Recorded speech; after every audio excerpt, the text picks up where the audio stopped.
I am not limited by that when I get to be Yakko. Yeah! Or when I get to be Carl. Or when I get to be Pinky or Raphael or Snowball or any of them, you know?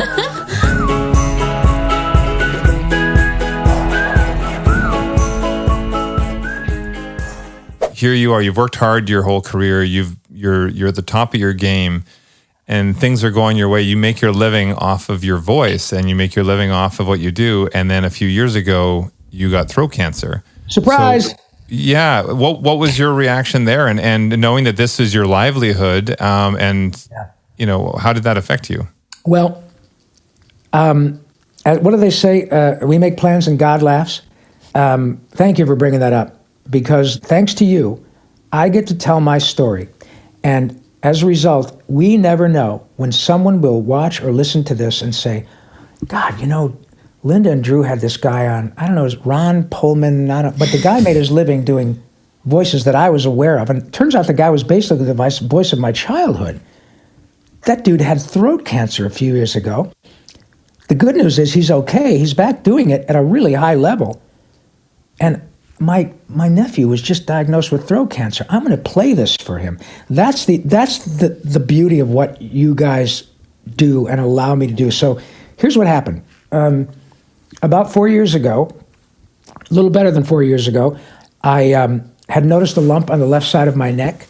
Didn't bother me. I was still playing hockey on the weekends, playing golf, doing my job. Didn't miss a beat, didn't hurt, wasn't losing weight. I did a little research. It could have been throat cancer. It could have been lymphoma. It could have been a low-grade infection. I chose door number 3. When I went for my physical, a few months after I noticed this, it was a knot. It wasn't like a goiter, but if I'd put your fingers on it, you'd have said, oh yeah, dude, I can feel that. It's like a walnut.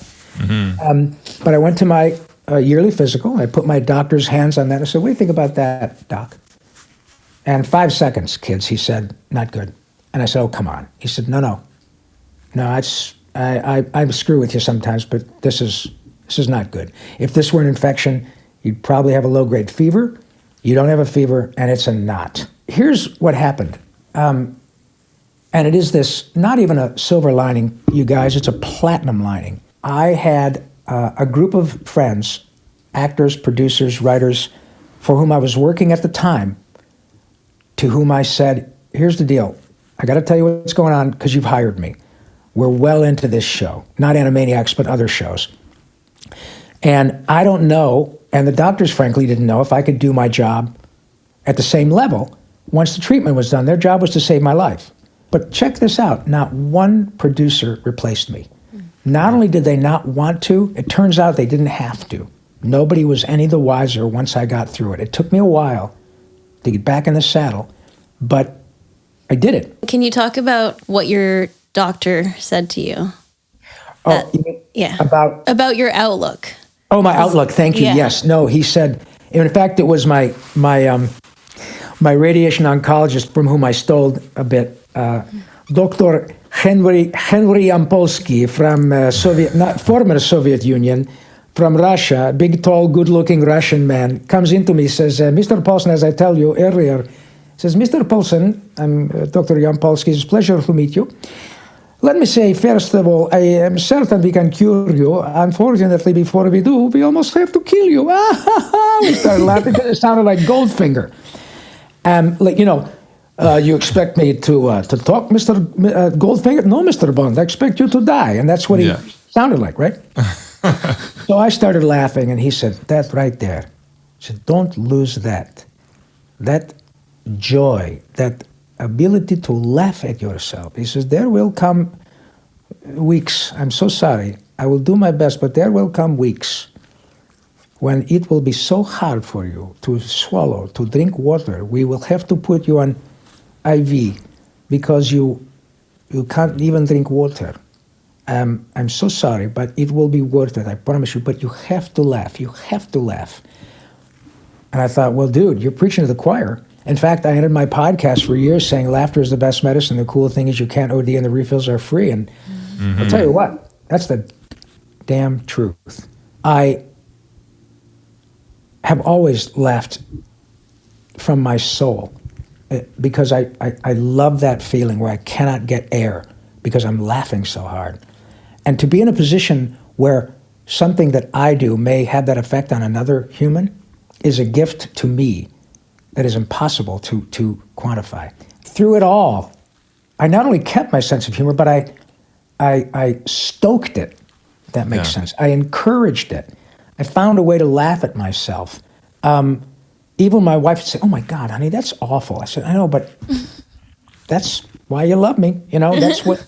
And that's right what helps now, heal you Yeah. too. I think it's That's what I need to get through. Exactly. I was just going to ask if you could speak to, how we can use more of that medicine, especially now. I think Animaniacs, it's just the perfect time for it. We live in a time, here we are, we're talking about Animaniacs a generation later.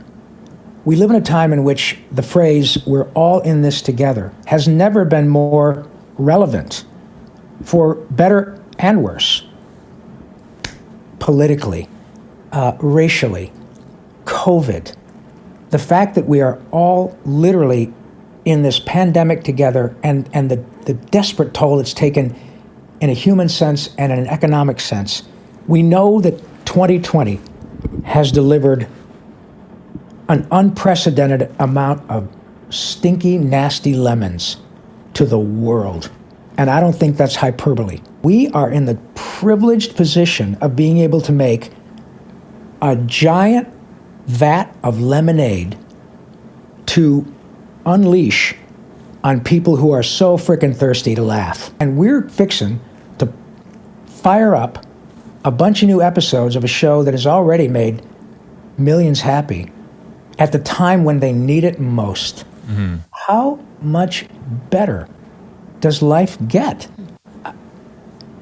You notice the only time I get tongue-tied is when I don't know how to make sense of this glorious opportunity. Moreover, on a personal note, you've allowed me to talk about my cancer, and that's the silver lining. People can listen to my story and they can say, "Oh my God, this guy who was literally the voice of my childhood didn't even know if he could talk.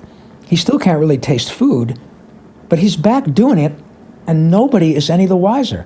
We never know when someone is going to be so inspired to go through their own impossibly difficult challenge. Thank you for sharing. That's my story, and I'm sticking to it. Well, I think it's really great for you to share. And as you said, all of us together, the more we can relate to each other, the more we can inspire or share our stories, Amen, and connect each other on an emotional level, I think will make us all a better world. Well said. And it cannot be said enough. It's simple human kindness.